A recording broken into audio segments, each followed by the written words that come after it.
जय Hind. Bajrangi study point में आप सभी का स्वागत है। साथियों, यूपीपीएससी आरओ एआरओ का प्री का एग्जाम कुशलतापूर्वक संपन्न हो चुका है। यानी पेपर के लीक होने में या पेपर के आउट होने की कोई भी खबर बाहर नहीं आई है, क्योंकि आयोग और शासन इस पेपर को लेकर बहुत सख्त था। यानी पेपर तो बहुत अच्छे से संपन्न हो गया, लेकिन पेपर कैसा आया था वो हम लोग यहाँ पर चर्चा करेंगे और सेक्शन वाइज हम लोग पेपर का एनालिसिस करेंगे कि दोनों पेपर जीएस और हिंदी का लेवल क्या था, यानी उनके कठिनाई स्तर की बात करेंगे कि असल में एग्जाम लेवल था क्या, जीएस कैसी थी, हिंदी कैसी थी और रीजनिंग कैसी थी, सेफ अटेम्प्ट क्या था, क्या एग्जाम प्रेशर भी कुछ था क्या नहीं, इन सभी चीजों की चर्चा करेंगे। और एट लास्ट सबसे लास्ट बात करेंगे सेफ स्कोर यानी कट ऑफ की बात की जाएगी। तो आरओ प्री एग्जाम के पेपर का हम लोग पूरी तरह से एनालिसिस करने वाले हैं, जिसमें आपको सारी जानकारियां दी जाएंगी। वीडियो शुरू करने से पहले जो चैनल पे पहली बार आया है चैनल को सब्सक्राइब कर ले, ताकि आरओ से जुड़ी ऑथेंटिक और रियल अपडेट आप सब तक वीडियो के माध्यम से शेयर कर दिया जाया करें। चलिए स्टार्ट करते हैं वीडियो को। सबसे पहली बात कर लें कि कितनी प्रेजेंस रही है या कितने लोग उपस्थित रहे हैं। तो देखिए यहाँ पर कटिंग लिखी है 6,20,000 अभ्यर्थियों ने छोड़ी आरओ की प्री परीक्षा, यानी लगभग 42.29% लोग उपस्थित रहे हैं। और जो मोटा मोटा आइडिया है कि लगभग 68% लोगों ने पेपर को नहीं दिया है या एग्जाम को छोड़ दिया है। अब इसके पीछे 2-3 कारण हैं। सबसे बड़ा जो कारण है वो सेंटर का बहुत दूर होना, क्योंकि इस बार जो सेंटर लगाए गए थे वो 200 किलोमीटर, 300 किलोमीटर, 400 किलोमीटर, कहीं कहीं 500 किलोमीटर तक भी बच्चों के सेंटर देखने को मिले हैं। तो ऐसे में सबसे ज्यादा जो प्रॉब्लम होती है वो लड़कियों को होती है, क्योंकि भाई बहुत दूर अगर सेंटर है तो लड़कियों को जाने में दिक्कत होगी। और वैसे भी अगर 500 किलोमीटर दूर है तो किसी को भी एक बार जाने में सोचना पड़ता है कि भाई इतनी दूर जाया जाए कि ना जाया जाए। इसी कारण जो अनुपस्थिति रही है वो 68% की रही है। सॉरी, ये 68% नहीं 58% होगा, क्योंकि 42% लोग आए हैं ना, तो 58% लोग अनुपस्थित थे। वहीं अगर पहले वाले की बात करें तो पहले 11 फरवरी 2024 को 64% लोगों ने पेपर दिया था। यानी पहले 64% लोगों ने पेपर दिया था और इस बार 42% लोग ही शामिल हुए हैं। और इसका जो बड़ा कारण रहा है वो सेंटर का दूर होना बताया जा रहा है। और दूसरी बात यह है कि जैसे कुछ लोगों ने पेपर डाल दिया था कि ठीक है हम लोग आने वाले टाइम में पेपर देखेंगे कैसा है, तो चूंकि जो पहला पेपर कैंसिल हुआ था उसने सबकी हवाइयां उड़ा दी, तो इसीलिए जिनकी तैयारी नहीं थी वो लोग पेपर देने नहीं गए हैं। तो ये 2 बड़े कारण रहे हैं कि 42% की ही उपस्थिति रही है। चलिए, ये बात तो रही पीस की कि कितने उपस्थित थे और क्या आंकड़ा रहा है। अब आगे हम लोग और कुछ बात कर लें। जैसे यहाँ पर एक पेपर कटिंग में लिखा है पेपर आसान आया पर 3 घंटे के लंबे समय ने थकाया। क्योंकि देखिए इससे पहले जो पैटर्न था उसमें जीएस 2 घंटे की और थोड़ा गैप या 2 घंटे का गैप देने के बाद 1 घंटे की हिंदी होती थी, और इस बार दोनों को कंबाइन करके 3 घंटे का पेपर एक साथ बना दिया गया, जिसमें आपको 200 क्वेश्चन करने थे और 200 क्वेश्चन की ओएमआर भी भरनी थी। तो इसका मतलब कहीं ना कहीं टाइम टेकिंग था और लेंदी था। चलिए आगे कुछ और कटिंग की बात कर लें, फिर हम लोग अपने मेन मुद्दे पर आते हैं। ये सिर्फ प्रयागराज की बात हो रही है कि दोबारा हुई आरओ की परीक्षा में 2.25 लाख अभ्यर्थी नहीं हुए शामिल। ये प्रयागराज या उनसे जुड़े जो जिले हैं उनके आसपास की ये डाटा बताया गया है कि वहां पर 2.25 लाख लोगों ने पेपर नहीं दिया है। तो इसका मतलब अनुपस्थिति ठीक ठाक रही है, जो कि एवरेज है 58% है अनुपस्थिति। तो हर जगह यही एवरेज रहा है। और यहाँ पर नीचे लिखा है अफसरों ने ली राहत की सांस, क्योंकि कहीं भी कोई लीक टाइप का या फिर पेपर खुले होने का कोई खबर सामने नहीं आई है। और वास्तव में जो इस बार इंतजाम किए गए थे प्रशासन की तरफ से वो काबिले तारीफ थे, क्योंकि जो पेपर था वो पॉलीथीन में पैक था, यानी सबके पेपर पॉलीथीन में पैक्ड थे, सील्ड थे, और उसी पेपर में उसी में पेपर था और उसी में ओएमआर रखी थी, यानी पूरी तरह सील्ड पेपर सभी बच्चों को मिला है। तो इस बार आयोग और प्रशासन पूरी तरह से चुस्त था कि पेपर कहीं से भी लीक ना होने पाए। तो पेपर खैर कुशलतापूर्वक संपन्न हो गया है, इसीलिए अफसरों ने राहत की सांस ली है। चलिए अब सबसे लास्ट हम लोग ये बात कर लें, इसके हिसाब से फिर हम लोग अपना बात करेंगे पिछले कुछ सालों में सबसे आसान रहा पेपर। तो देखिए इसका मैं आपको ये बता दूं कि यहाँ पर क्या कहने का मतलब है। जैसे मान लिया कोई खिलाड़ी है और कोई बॉलर है, लगातार वो यॉर्कर बॉल फेंक रहा है, यानी 5-6 बॉलों में 5 लगातार उसको यॉर्कर मिल गई हैं। तो जो खिलाड़ी या बैट्समैन होगा वो यही सोचेगा कि इस बार भी यॉर्कर आएगी, लेकिन बॉलर ने जो लास्ट बॉल थी वो फुल टॉस फेंक दी, लेकिन जो बैट्समैन था वो यॉर्कर के लिए तैयार था। और फुल टॉस जानते हैं कितनी आसान बॉल होती है। तो कहने का मतलब ये है बच्चे जो चाहिए थे कि पेपर का लेवल बहुत हार्ड आएगा, बहुत डीप पूछा जाएगा, तो पेपर वैसा नहीं था। पेपर आसान था, लेकिन बात वही है ना कि लोगों की मेंटेलिटी ये थी कि पेपर बहुत तगड़ा आएगा, और बहुत ज्यादा एनालिटिकल पूछा जाएगा। लेकिन इतना फैक्चुअल डेटा पूछा गया है, एक एक डेट के हिसाब से पेपर पूछा गया है। चलिए इनकी हम लोग कट ऑफ देख लें। आरओ 2023 प्रारंभिक परीक्षा की मेरिट 100 से 105 के बीच की रहने की संभावना, क्योंकि तथ्यात्मक ज्ञान पर आधारित रहा पेपर, यानी फैक्चुअल क्वेश्चन बहुत ज्यादा थे, तो इनके हिसाब से 100 से 105 रहने की संभावना है। बाकी चलिए आगे हम लोग देखते हैं कि पेपर का कठिनाई लेवल क्या रहा है। तो सबसे पहले आप लोग ये जान लीजिए कि इसमें दो पेपर थे, एक जीएस का था और एक हिंदी का था। जीएस में आपको 140 क्वेश्चन करने थे और हर क्वेश्चन एक ही नंबर का था, यानी 140 क्वेश्चन आपको 140 नंबर देके जाएंगे। वहीं हिंदी जो था वो 60 नंबर की थी और 60 क्वेश्चन थे और 60 नंबर आपको देके जाएंगे। तो इस तरह 200 क्वेश्चन आपको 200 नंबर देके जाएंगे, जो कि 3 घंटे में आपको पेपर करना था।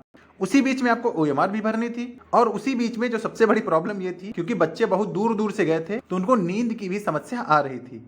तो सारी कठिनाइयों का सामना करते हुए बच्चों ने पेपर दिया है और जब पेपर देखा तो सारा फैक्चुअल था, बहुत ज्यादा एनालिटिकल इसमें कुछ पूछा नहीं गया था। चलिए अब हम लोग सब्जेक्ट वाइज देख लें कि कैसा रहा है पेपर। तो देखिए अगर हिंदी की बात करें तो हिंदी 60 क्वेश्चन की आई थी या 60 नंबर की आई थी और हिंदी लगभग 55 प्लस करने लायक थी, मतलब ठीक ठाक था। तो हिंदी को हम लोग इजी टू मॉडरेट बोल सकते हैं, क्योंकि ये हार्ड नहीं था। एक दो क्वेश्चन भले हार्ड थे, नहीं हिंदी तो इजी टू मॉडरेट था, यानी ये करने लायक थी और लगभग 55 प्लस क्वेश्चन करने लायक थे, अटेम्प्ट करने लायक थे। तो हिंदी ठीक था, इजी टू मॉडरेट, यानी आसान से मध्यम स्तर का ये पेपर था हिंदी वाला। फिर बात करते हैं जनरल साइंस की। 140 क्वेश्चन पूछे गए थे। अब इसमें फैक्ट बहुत ज्यादा पूछे गए। फैक्ट बहुत ज्यादा पूछे जाने का मतलब, एक क्वेश्चन था स्वदेशी आंदोलन, हमेशा साल पूछा जाता था, इस बार डेट भी पूछी गई है और दो डेट एक साथ, जैसे 5 अगस्त 1905 एक साथ रखा गया, दूसरी डेट रखी गई 7 अगस्त 1905। तो अगर मान लिया किसी को याद है 1905, तो इसमें 5 और 7 अगस्त में इतना ज्यादा कंफ्यूजन है ना। तो इसी तरह के बहुत ज्यादा फैक्चुअल क्वेश्चन पूछे गए, मतलब लोगों को साल ही याद रह जाए ये भी बड़ी बात है। यहाँ पर डेट एग्जैक्ट पूछा जा रहा है, तो आप खुद सोच सकते हैं। और बाकी अगर जीएस की बात करें तो जनगणना 2011 वाली जनगणना से लगभग 15 से 20 क्वेश्चन पूछे गए, यानी जनगणना या सेंसस फेवरेट टॉपिक रहा। हिस्ट्री भी अच्छी पूछी गई, जिसमें मॉडर्न हिस्ट्री काफी ठीक ठाक क्वेश्चन थे। मॉडर्न हिस्ट्री से लगभग 10 से 12 क्वेश्चन आए थे और एंशिएंट और मेडाइवल को भी मिला दे तो लगभग 8 क्वेश्चन आए थे। तो मॉडर्न हिस्ट्री के या हिस्ट्री से मिला लें तो टोटल लगभग 20 के आसपास इसमें क्वेश्चन आए थे। बाकी तीसरा पोर्शन जो करंट अफेयर्स का था, समसामयिक वाला, वो भी अच्छे लेवल पर पूछा गया है। लगभग 15 से 20 क्वेश्चन इसमें भी पूछे गए हैं और लेटेस्ट पूछे गए हैं, जिसमें यूपी स्पेशल भी शामिल था और ओवरऑल इंडिया और वर्ल्ड का भी करंट अफेयर इसमें पूछा गया है। फिर बात करें रीजनिंग की, तो रीजनिंग के भी लगभग 12 से 15 क्वेश्चन थे, लेकिन वो ठीक ठाक पूछे गए थे, यानी उनको करने में एक तो समय भी जा रहा था, 12 से 15 क्वेश्चन को करने में समय भी जा रहा था और वो हो भी नहीं पा रहे थे। पता नहीं इसमें कौन सा लॉजिक लग रहा था, तो बच्चे इसमें बहुत ज्यादा परेशान थे।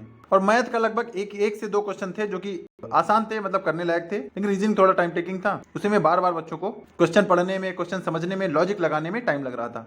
फिर बात करें साइंस, तो साइंस भी लगभग बेसिक लेवल की पूछी गई थी और इसके भी लगभग 10 से 12 क्वेश्चन थे जो कि बढ़िया लेवल के पूछे गए थे।